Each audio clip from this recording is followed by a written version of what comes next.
늦은 밤 갑자기 고급 빌라에서 사격 소리가 들려왔습니다. 빌라의 여주인 트레이시는 집 안으로 진입한 소년 더스틴에게 9번이나 사격을 했습니다. 정직하고 온화한 이웃집 소년 더스틴은 과연 트레이시의 집을 진입한 강도였을까요?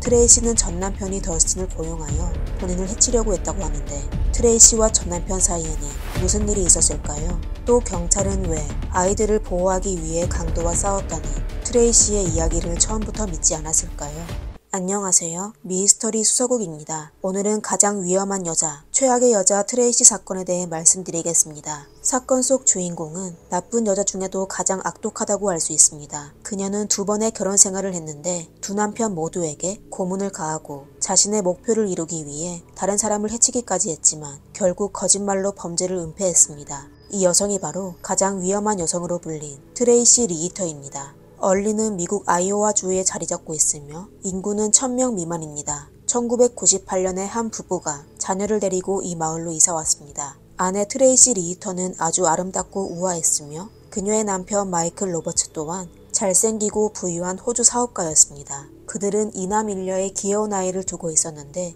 부러움을 살 만큼 행복한 가정이었습니다. 그러던 어느 날 2001년 12월 13일 밤 부부의 저택에서 갑자기 이상한 소음이 들려왔습니다. 얼마 후 지역 경찰서에 트레이시로부터 신고 전화가 접수되었습니다. 그녀는 강도가 집에 침입하여 아이들을 보호하기 위해 사격도구로 상대방을 쐈다고 말했습니다. 신고를 받은 경찰은 바로 경찰차를 파견시켜 트레이시의 집으로 달려갔습니다. 눈앞에 펼쳐진 모습은 아주 비참했습니다. 트레이시는 세 자녀와 함께 방구석에 숨어 있었고 한 남자가 숨진 채 바닥에 엎드려 있었습니다. 집주인 트레이시는 목에 붉은 흉터가 있었는데 호흡이 어려워 바로 병원으로 이송되었습니다.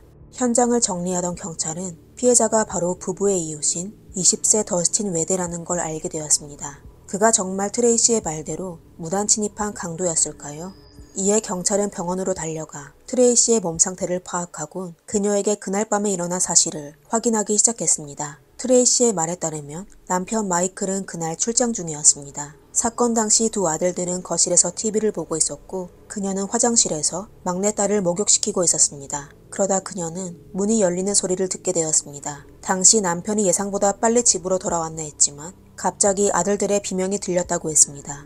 그녀는 뭔가 잘못된 것 같아 바로 화장실에서 뛰쳐나왔는데 두 낯선 남자가 방 안으로 침입한 걸 보게 되었습니다. 당황한 그녀는 아이들을 침실로 밀어넣고 본인도 뛰어 들어가려고 했지만 강도들은 뒤에서 그녀의 머리카락을 잡고 땅바닥으로 끌어당겼습니다. 그 당시 트레이시는 두 사람의 목적이 본인인 것 같다고 했습니다. 강도들은 귀중품 등은 안중에도 없고 트레이시가 기절할 때까지 목을 졸랐습니다. 하지만 트레이시는 초인적인 힘으로 깨어나 두 강도가 아이들이 숨어있는 문을 부수려고 하는 걸 발견하였습니다. 그리고 용기를 내어 사격도구가 보관된 캐비넷으로 조용히 기어갔습니다. 쓰러질 때 안경을 잃어버린 트레이시는 근시가 심해 비밀번호를 여러 번 입력하여 열쇠를 풀었습니다. 사격도구를 쥔 그녀는 한 손에 하나씩 들고 강도들을 향해 발사하기 시작했습니다. 그녀는 총 9발을 사격하였는데 강도 중 한 명은 사격도구에 맞아 그 자리에서 쓰러지게 되었고 다른 한 명은 바로 도망갔습니다.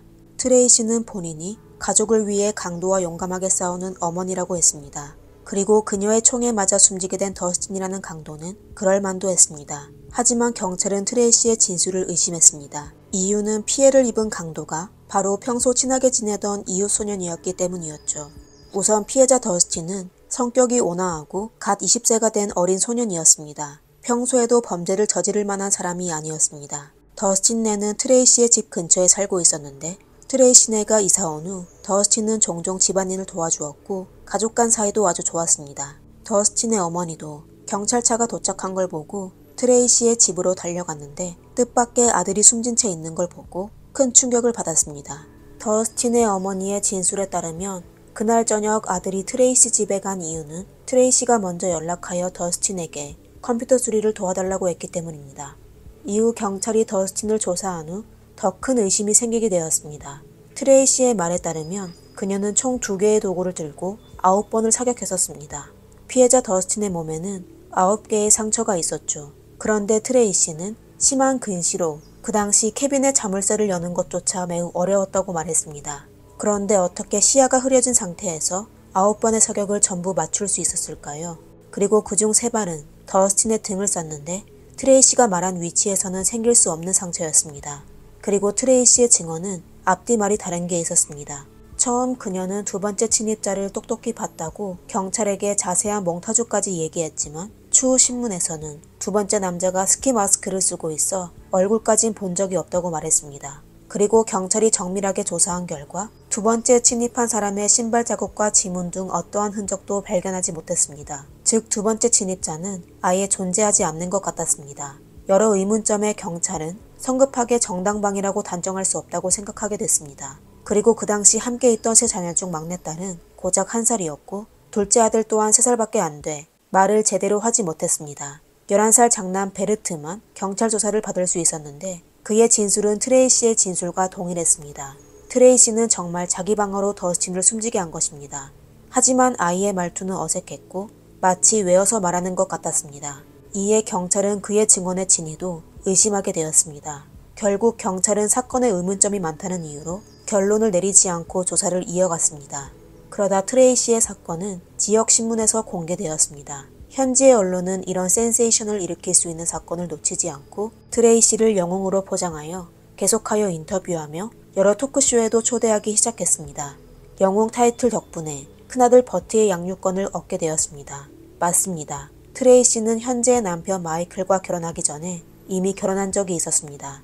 전 남편의 이름은 존 피트먼 3세이고 그녀의 장남 버트는 그녀와 전 남편 사이에서 태어난 아이입니다. 트레이시가 양육권을 취득한 후 트레이시는 경찰에 전 남편 존이 더스틴을 고용하여 본인을 해치게 한 것 같다고 말했습니다. 여기까지 시청한 여러분은 트레이시와 그녀의 전 남편 사이에 도대체 무슨 원한이 있어 그녀를 해치기까지 했는지 아주 의아할 것입니다. 지금부터 그들 사이에서 발생한 이야기를 함께 확인해 봅시다. 트레이시는 1966년생입니다. 그녀는 어렸을 때부터 학업 성적이 뛰어났고 아름답고 영리한 소녀였습니다. 결국 1987년에 우수한 성적으로 장학금을 받고 의과대학에 입학하게 되었습니다. 얼마 안 돼 그녀는 그 당시 4학년이었던 선배 존 피트먼을 만나게 되었습니다. 나중에 존은 트레이시가 자신의 취미를 조사했을 수도 있다고 회상했습니다. 두 사람이 사귀는 동안 트레이시의 행동은 존이 꿈꿔왔던 여자와 똑같이 행동했습니다. 예를 들어 존은 동물을 아주 좋아했는데 트레이시가 어느 날 갑자기 새끼 고양이와 강아지를 입양하여 키웠습니다. 아무튼 트레이시의 여러 모습에 반한 존은 1988년 대학을 졸업한 후 성형외과 의사가 되어 트레이시와 결혼식을 올렸습니다. 하지만 결혼한 직후 존은 트레이시가 본인이 생각한 모습과 거리가 있다는 걸 깨닫게 되었고 이내 마음도 멀어졌습니다. 결혼 1년 만에 존과 가까이 살고 있던 그의 부모는 신용카드가 없어진 걸 발견했는데 누군가가 그들의 카드를 사용하고 있다는 걸 알게 되었습니다. 그리고 경찰 조사 결과 신용카드를 도용한 사람이 바로 트레이시라는 걸 알게 되었습니다. 하지만 부모님의 비난에도 존은 단호하게 아내를 선택했습니다. 그리고 그때부터 부모님을 비롯해 친척, 친구들과의 관계가 어긋났습니다. 그 후 그는 하루빨리 주택대출을 갚아 트레이시를 편하게 해주기 위해 100시간 이상 미친 듯이 일하기 시작했습니다. 하지만 너무 열심히 일한 탓에 부부 사이는 소원해졌고 그들의 사랑도 식게 되었습니다. 결국 서로를 비난하기 시작했고 싸움은 갈수록 심해졌습니다. 한 번은 크게 싸우게 되자 트레이시는 사격 도구를 꺼내 존을 향해 겨누었습니다. 이에 겁을 먹은 존은 바로 밖으로 뛰쳐나갔는데 뒤에서 사격 소리가 들렸습니다. 그 다음 트레이시는 사격 도구를 버리고 당황해하며 밖으로 나가 자살을 시도했지만 실패했다고 말했습니다. 그러다 경찰이 마을 주민의 신고로 현장에 도착하여 트레이시에게 사격 도구를 함부로 사용한 혐의로 기소하였습니다. 결국 그녀는 정신병원에 입원하여 6개월간 강제 치료를 받은 후 석방되었습니다. 이후 그들 부부는 관계가 다소 괜찮아져 1990년에 아들 버트를 낳았습니다. 하지만 버트가 생겼다고 해서 둘의 사이가 완전해지지는 않았습니다. 존은 더 이상 트레이시가 본인을 사랑하지 않는다고 생각했습니다. 얼마 후 존은 트레이시가 몰래 그의 보험 금액을 올렸다는 사실을 발견했습니다. 그는 갑자기 이전에 아내가 본인을 쏘려고 했던 기억이 떠올라 탐정을 고용하여 아내를 조사하기 시작했습니다. 곧 탐정은 존에게 예상치 못한 결과를 가져오게 됐습니다. 탐정이 그에게 수십 장의 사진을 건네주었는데 전부 트레이시가 다른 남자와 애정행각을 벌이고 있는 사진이었습니다. 좌절에 빠진 존은 결혼 생활을 유지하기 위해 마지막 노력으로 가족들과 시카고로 이사갔습니다. 그는 새로운 환경에서 아내가 다른 남자를 찾지 않고 부부관계에 충실했으면 했습니다. 하지만 이사 과정에서 트레이시는 또 한 번 존을 슬프게 만들었습니다. 새로 이사할 아파트에서는 애완동물을 키울 수 없어 애완동물 7마리를 새로운 입양가족을 찾아 보내겠다고 했지만 트레이시가 몰래 실험실로 팔아버린 것이었습니다. 이 일은 그녀가 얼마나 무자비한지를 보여주었습니다. 이사한 후 두 사람의 관계는 나아져 보였지만 사실 늘 긴장감이 돌았습니다. 그는 계속하여 탐정을 고용하여 아내의 일정을 감시하였습니다. 그러다 몇 주 후 어느 날 점심 트레이시는 갑자기 남편에게 전화를 걸어 함께 밥을 먹자고 하며 집으로 오라고 하였습니다. 존은 전화를 끊은 후 깊이 생각하지 않고 오히려 좋아하며 병원에 휴가를 내고 오후에는 아내와 함께 보낼 계획을 하였습니다. 그는 탐정에게 전화하여 상황을 설명하며 오후에는 아내를 미행하지 않아도 된다고 하였지만 존의 말을 들은 탐정은 바로 그에게 집으로 가면 안 된다고 경고하였습니다. 도대체 무슨 일이 있었던 걸까요? 존의 집은 도시의 중심에 있습니다. 그리고 그 당시 트레이시는 도시를 떠나 교회로 향하고 있었습니다. 그녀가 말한 시간에 집으로 돌아가는 건 절대 불가능하였습니다. 당시 만약 존이 집으로 갔다면 집에서 기다리고 있는 건 아내 트레이시가 아니라 다른 위험한 인물이었을지도 모릅니다. 존은 전화를 끊은 후 바로 아내의 전화를 다시 받게 되었습니다. 그녀는 전화로 보고 싶다고 하며 빨리 오라고 했지만 이미 사실을 알고 있는 존은 전화 속 아내의 매혹적인 목소리를 듣고 식은땀이 흐르기 시작했습니다. 그날 이후로 존은 다시 집으로 돌아가지 않았습니다. 그는 바로 변호사에게 이혼 소송을 의뢰하였습니다. 법정에서 트레이시는 존이 자신의 3살짜리 아들 버트에게 상처를 준 적이 있다고 주장했지만 그녀는 아무런 증거도 없었습니다.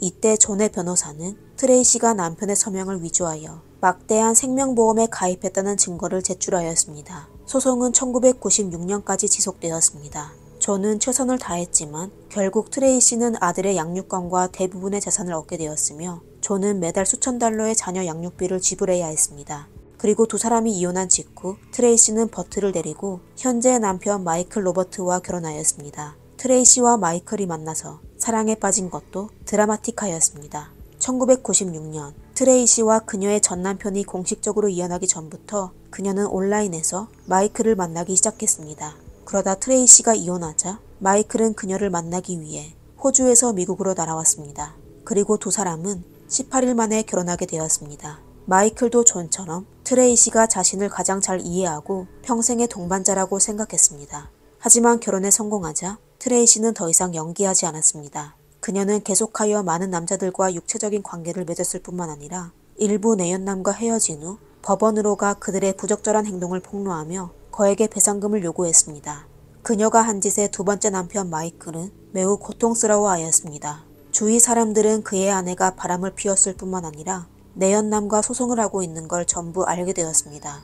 2년의 고생 끝에 마이클은 결혼 생활을 지키기 위해 존처럼 이사를 결정하였습니다. 1998년에 그는 아내 트레이시와 의붓아들 버트를 데리고 아이오와주의 작은 마을 얼리로 이사왔습니다. 작은 마을에 도착한 후 부부는 함께 IT 사업을 시작했고 두 사람의 관계도 안정을 찾은 것 같았습니다. 얼마 지나지 않아 그들의 첫째 아들이 태어났습니다. 그리고 2년 후인 2000년에 딸도 태어났습니다. 모든 건 좋은 방향으로 발전하고 있는 것 같았지만 사실 트레이시의 전 남편 존은 아들의 양육권을 위해 열심히 노력하고 있었습니다. 그러다 2001년 말에 아들에 대한 소송이 시작될 무렵 앞서 말씀드린 상황이 발생하여 트레이시는 영웅엄마로 거듭되며 버트의 양육권을 취득하는 데 성공하였습니다. 그 후 그녀는 경찰에 그날 밤 집에 침입한 범인이 누구에게 고용되어 자신을 해치려고 한 것 같다고 하였습니다. 그리고 그를 고용한 사람이 바로 전 남편 존인 것 같다고 하였습니다. 하지만 경찰의 입장은 아주 확고하였습니다. 그들은 트레이시가 말한 걸 믿지 않았습니다. 그 이유는 나중에 이어서 말씀드리겠습니다. 지금은 우선 트레이시의 두 번째 남편 마이클에 관해 이야기해 보겠습니다. 그 당시 마이클은 출장 중이었는데 집에 큰일이 생겼다는 소식을 듣고 곧바로 집으로 돌아갔습니다. 그는 범인이 더스틴이라는 사실에 충격을 받았지만 아내의 진술을 믿었습니다.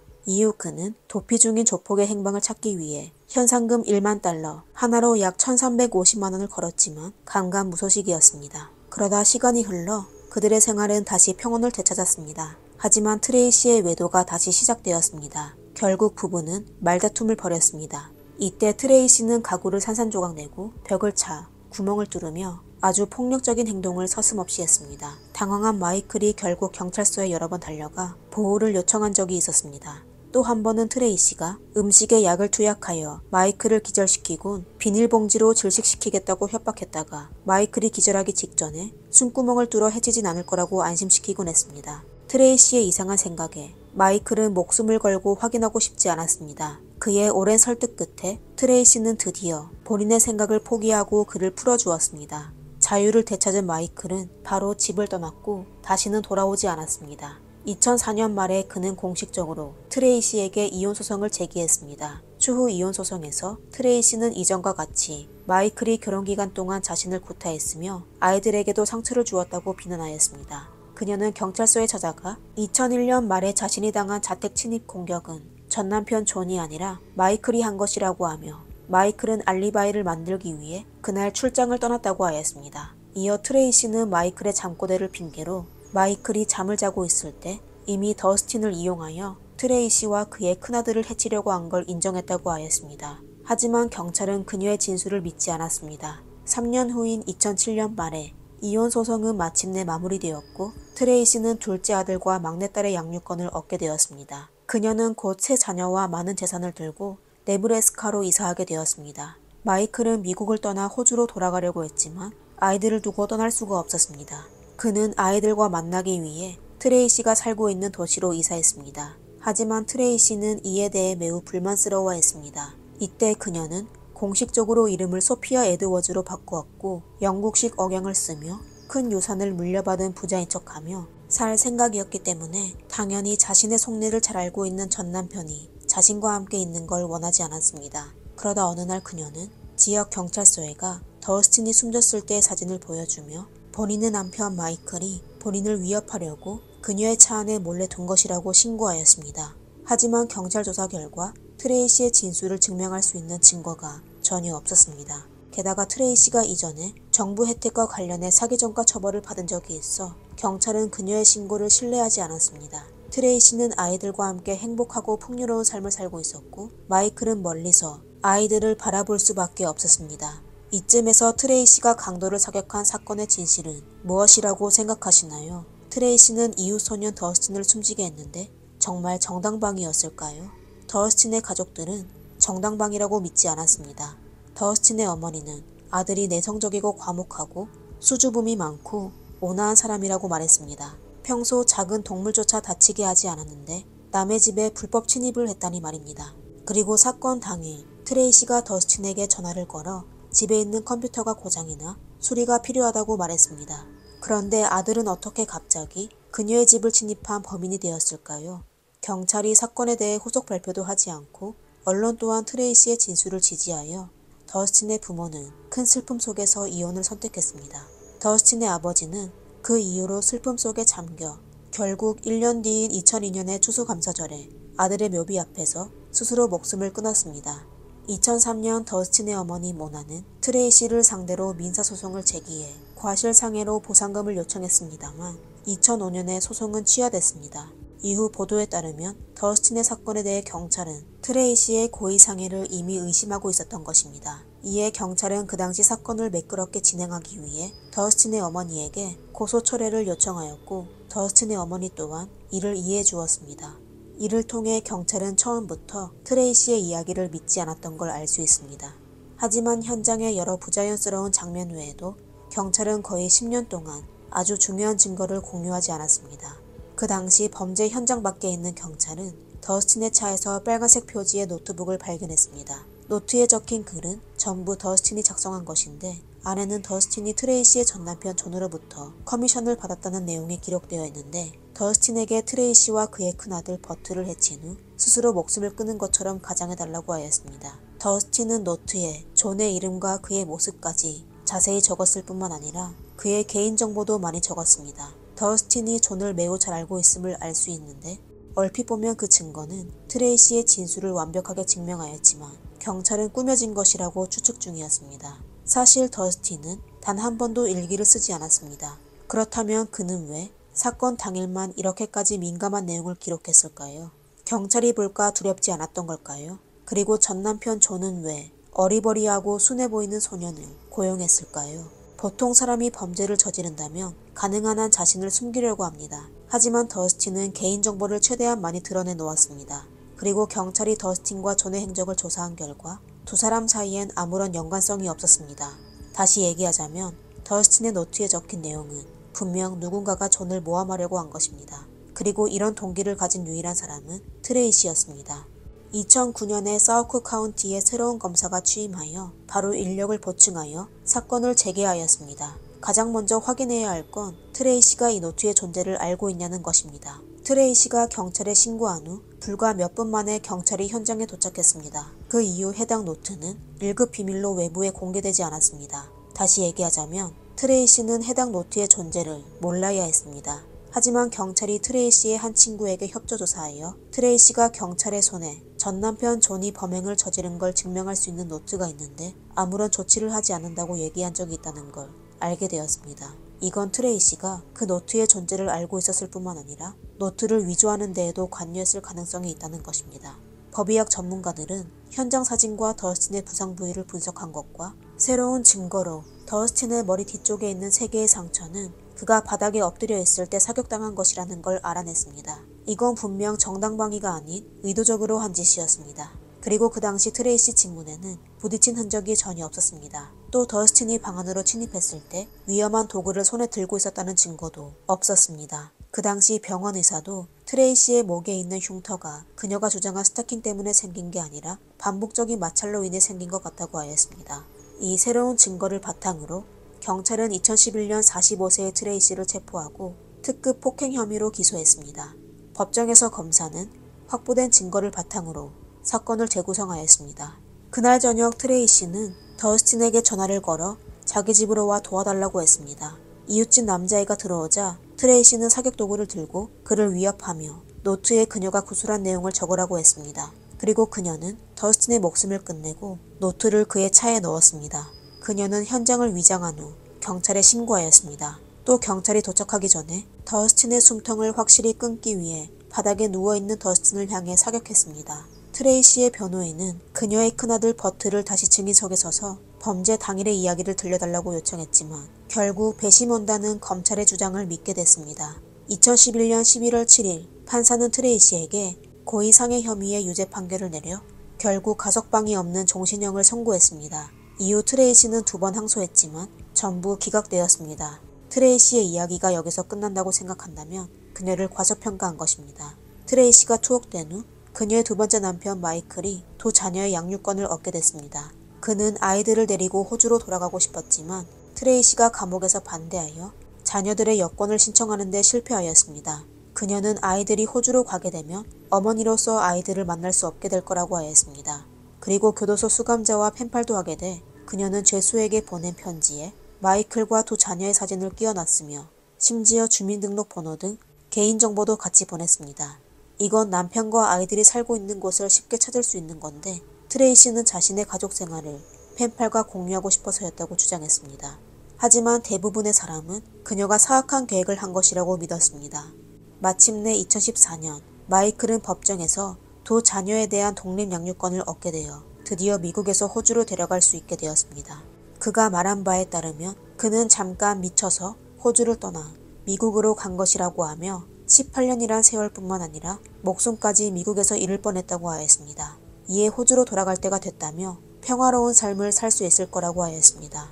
그리고 트레이시의 장남인 버트는 항상 그의 어머니가 결백하다고 생각하며 어머니가 가족을 보호하기 위해 사격도구를 사용했다고 주장했습니다.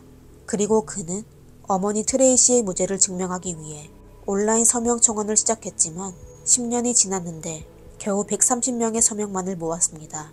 오늘의 영상의 시청자 여러분은 어떻게 생각하시나요? 아래 댓글로 남겨주세요. 감사합니다. 미스터리 수서곡입니다. 다음 영상에서 뵙겠습니다.